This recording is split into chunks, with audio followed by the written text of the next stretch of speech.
I'm Captain Burke of the Homicide Division. This is Detective Tilson. Tim Tilson. You like? Yes. And no. Takes all kinds. Hear about Andy, aren't you? How did you know that?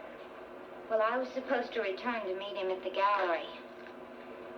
I was late, and, well, they were wheeling him out as I passed. I just kept on going. You know, I knew that was going to happen. Andy said somebody wanted him dead. He said that? Did he say anything else? Yeah, he said he had a gag ready to pull on someone that was really going to shake up the scene. There was something about a card, some sort of a card. I didn't know what he was talking about at the time. But now I'm sure I do. And I think I know who killed Andy. Who killed him, Miss Trent? Barney Blick. Isn't he the son of Barbara Blick, the soap heiress? He's that guy who's always racing sport cars and climbing mountains. Why would he want to kill Andy Zygmunt? Because of me, I'm afraid.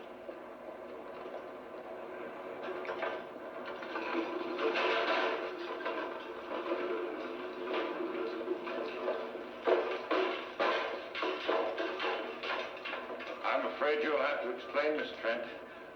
Well, look, fellas, I've got to repair this jalopy by 7 o'clock. She's got a bad shock linkage. She's going to race at Riverside next week.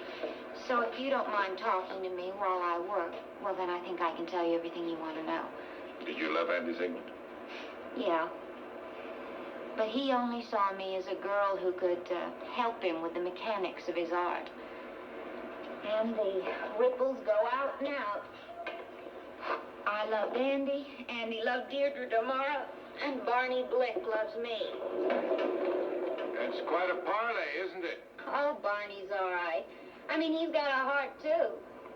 He asked me to marry him, but I told him that I loved Andy. He didn't seem to think that Andy was very good for me. What about this card you mentioned? Oh, that was a credit card of Barney's. Andy got a hold of it somehow and charged a million things with it, even a round trip to Hong Kong. Well, I can see where that might upset Blake. But he was a rich man. I shouldn't see where it would provoke murder. Well, you see, most of Barney's money was tied up in trust.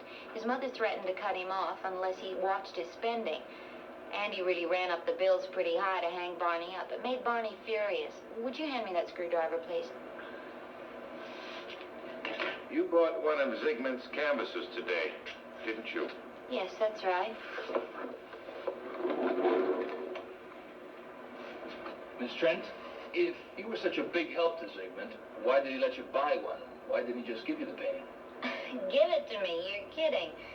Andy wouldn't give you the time of day if his name was Big Ben. He charged everybody, including Burl Mason. Well, you'd think an old fraud like Mason would be able to wangle a couple of freebies. Andy really stuck him good. Mason said he didn't have any of Zygmunt's canvases. Well, then he's lying. Yes, I'm beginning to realize he isn't the only one. That sounds suspiciously like a veiled accusation, Captain. Why don't you take it out into the open?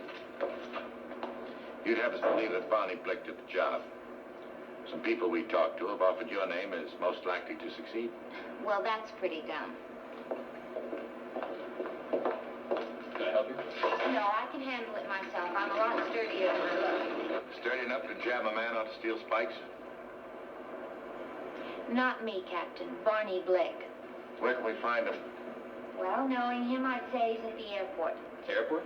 A private field in Encino. Barney skydives twice a week. I'd say he'd be there around 4 o'clock. You sound certain. Well, I should. I know him. Well enough to know that he'll be there? Well enough to accuse him of murder.